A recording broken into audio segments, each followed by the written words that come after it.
Standard 10 English Unit number 4 A Wonderful Creation. Let's begin the unit.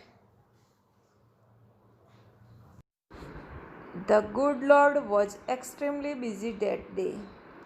તે દિવસે ભગવાન અત્યંત વ્યસ્ત હતા. લોર્ડ એટલે ભગવાન. એક્સ્ટ્રીમલી બિઝી એટલે અતિશય વ્યસ્ત. He was into his 6th day of overtime. તેમના ઓવરટાઈમનો આ છઠ્ઠો દિવસ હતો. When he was working with full concentration, an angel appeared and commented, "You are taking so much care for creating this creature." જ્યારે ભગવાન ખૂબ જ ધ્યાનપૂર્વક પોતાનું કામ કરી રહ્યા હતા ત્યારે એક દેવદૂત પ્રવેશ્યો અને ટિપ્પણી કરી કે તમે આ પ્રાણીનું સર્જન કરવામાં ખૂબ જ મહેનત ઉઠાવી રહ્યા છો. કોન્સન્ટ્રેશન એટલે ધ્યાનપૂર્વક. એન્જલ એટલે દેવદૂત. કોમેન્ટ એટલે ટિપ્પણી કરવી. ક્રિએટિંગ એટલે સર્જન કરવું. ક્રિએચર એટલે પ્રાણી. That's true, said the Lord. Do you want to know the details? ભગવાને કહ્યું, તારી વાત સાચી છે. તારે તેની વધુ વિગતો જાણવી છે? What are they? The angel was curious. દેવદૂતને જિજ્ઞાસા થઈ. કઈ વિગતો છે? ક્યુરિયસ એટલે જિજ્ઞાસા. ડિટેલ્સ એટલે માહિતી. ટ્રુ એટલે સાચી વાત છે. લોર્ડ એટલે ભગવાન. All her parts should be movable and replaceable too. તેના શરીરના બધા જ અંગો હલનચલન કરી શકે અને બદલી શકાય તેવા હોવા જોઈએ. She had a laugh that disappears when she stands up. તેને એક એવો ખોરો છે જે જ્યારે ઊભી થાય છે ત્યારે તે ખોરો અદૃશ્ય થાય છે. સ્ટેન્ડ્સ અપ એટલે ઊભી થવી. ડિસઅપિયર એટલે અદૃશ્ય થવું. I have to endow her with a kiss that can cure everything from a broken leg to a broken heart. મારે તેને એક એવું ચુંબન આપવું છે કે જે તૂટેલા પગથી માંડીને તૂટેલા હૃદય સુધી ગમે તેનો ઈલાજ કરી શકે.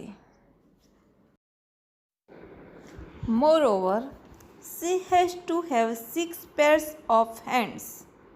તદ ઉપરાંત તેને 6 જોડી હાથ હશે. મોરઓવર એટલે તદ ઉપરાંત. She must be able to run on any food available and should have 3 pairs of eyes. તેને જે કંઈ ખાવાનું મળે તેનાથી પોતાનું ગુજરાન ચલાવી શકે તેવી શક્તિ હશે અને તેને 3 જોડી આંખો હોવી જોઈએ. The angel shook his head slowly and said, "A mighty impossible task, I suppose. 6 pair of hands? No way." દેવદૂતે પોતાનું માથું હલાવ્યું અને ધીમેથી કહ્યું, મને લાગે છે કે આ તદ્દન અશક્ય કાર્ય છે. હાથની 6 જોડી? કોઈ પણ રીતે શક્ય નથી. સુક એટલે હલાવવું. હેડ એટલે માથું. સ્લોલી એટલે ધીરેથી. માઇટી ઇમ્પોસિબલ તદ્દન અશક્ય. ટાસ્ક એટલે કાર્ય. આઈ સપોઝ મને એવું લાગે છે. નો વે. નો વે એટલે કોઈ પણ રીતે શક્ય નથી. નો, these hands are not a problem for me. It is the 3 pairs of eyes that mothers have to have. Lord looked puzzled. ભગવાન થોડા મૂંઝાયેલા લાગ્યા. ના, આ હાથની 6 જોડી એ મારા માટે પ્રશ્ન નથી, પણ આ 3 આંખની જોડી જે માને હોવી જ જોઈએ તે પ્રશ્ન છે. પઝલ એટલે મૂંઝાયેલા લાગ્યા. Oh, so you are creating a standard model of a mother's. But 3 pairs of eyes? What for? The angel got interested. અરે, તમે માતાઓની એક આદર્શ મૂર્તિ તૈયાર કરી રહ્યા છો, પણ આંખોની 3 જોડ શા માટે? દેવદૂતને રસ પડ્યો. ગોટ ઇન્ટરેસ્ટ એટલે રસ પડ્યો. One pair that sees her children through closed doors. આંખોની એક એવી જોડ જે પોતાના બાળકોને બંધ દરવાજાની આરપાર જોઈ શકે. Another pair to look at the children and say, I understand and I love you without uttering a word. આંખોની બીજી જોડી એક શબ્દ પણ બોલ્યા સિવાય બાળકોને જોઈને કહી શકે કે હું તને સમજી શકું છું અને તમને પ્રેમ કરું છું. And the third pair to see all secret things without opening them. અને આંખોની ત્રીજી જોડી પોતાની આંખો ખોલ્યા સિવાય બાળકના બધા જ રહસ્ય જોઈ શકે તે માટે. Lord requested the angel, please go to bed, do not take so much trouble in a single day. ભગવાન, કૃપા કરીને સૂઈ જાઓ. એક જ દિવસે આટલો પરિશ્રમ ન કરો, દેવદૂતે વિનંતી કરી. I cannot, he refused. I have almost completed the work. I have put the best of my ideas into this model. હું સૂઈ ના શકું, તેમને ના પાડી. આ મૂર્તિમાં મેં મારા શ્રેષ્ઠ વિચારો મૂકીને મોટાભાગનું કામ પૂર્ણ કર્યું છે. Now this mother will heal herself when she is sick. Sick એટલે બીમાર. આ માતા જ્યારે બીમાર હશે ત્યારે તે પોતાની જાતે જ સાજી થશે. She would be able to feed a family of 6 members only on half a kilo of cabbage.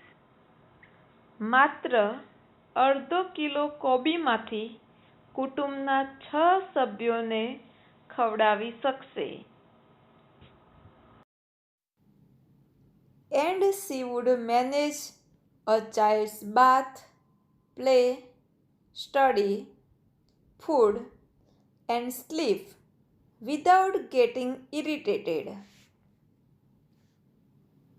આ માતા પોતાનો મિજાજ ગુમાવ્યા વિના બાળકના સ્નાન, રમત, અભ્યાસ, ખોરાક અને નિંદ્રા સંભાળી શકશે.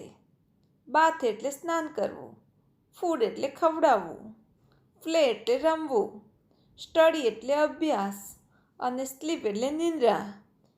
ગેટિંગ ઇરિટેટેડ એટલે મિજાજ ગુમાવ્યા વિના. The angel went round the model of the mother very slowly. He touched it and said, It's too soft. દેવદૂતે ધીમા પગલે માતાની મૂર્તિની પ્રદક્ષિણા કરી. તેણે તેને સ્પર્શ કરીને કહ્યું, ખૂબ જ કોમળ છે. સોફ્ટ એટલે કોમળ. But very tough, said the Lord excited. You cannot imagine what this mother can do and endure. પરંતુ મજબૂત મનોબળવાળી છે. ભગવાને ઉત્સાહપૂર્વક કહ્યું, આ માતા શું કરી શકે છે અને કેટલું સહન કરી શકે છે તેની તું કલ્પના નહીં કરી શકે. એન્ડ્યોર એટલે સહન કરવું. ઇમેજિન એટલે કલ્પના કરવી. એક્સાઇટેડ એટલે ઉત્સાહપૂર્વક. ટફ મજબૂત મનોબળવાળી. The angel was impressed. He went closer to the model and moved his finger across the cheek. દેવદૂત પ્રભાવિત થઈ ગયા. તે મૂર્તિની નજીક ગયા અને ગાલ પર આંગળી ફેરવી. ચીક એટલે ગાલ. Oh Lord, her eyes are leaking.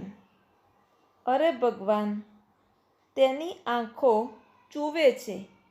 Leaking એટલે ચૂવું. How did this happen? It must be a tear. I have not put it there. It is a miracle. Lord exclaimed. એ કેવી રીતે બન્યું? એ આંસુ હોવું જોઈએ. મેં તો ત્યાં મૂક્યું નથી. આ તો ચમત્કાર છે. ઈશ્વરે આશ્ચર્યથી કહ્યું. ભગવાને આશ્ચર્યથી કહ્યું. મિરાકલ એટલે ચમત્કાર. ટીયર એટલે આંસુ. But what is a tear for, my lord? પરંતુ ભગવાન, આંસુ શા માટે? It is something unique. May be it is for pain, for joy, pride, disappointment, loneliness, the Lord exclaimed.